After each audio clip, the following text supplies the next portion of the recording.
నేను కొణిదెల పవన్ కళ్యాణ్ అనే నేను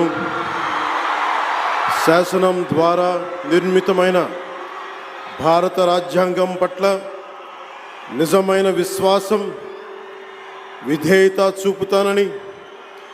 భారతదేశ సార్వభౌమాధికారాన్ని, సమగ్రతని కాపాడుతానని, ఆంధ్రప్రదేశ్ రాష్ట్ర మంత్రిగా నా కర్తవ్యాలను శ్రద్ధతో, అంతఃకరణ శుద్ధితో నిర్వహిస్తానని, భయం కానీ, పక్షపాతం కానీ, రాగద్వేషాలు కానీ లేకుండా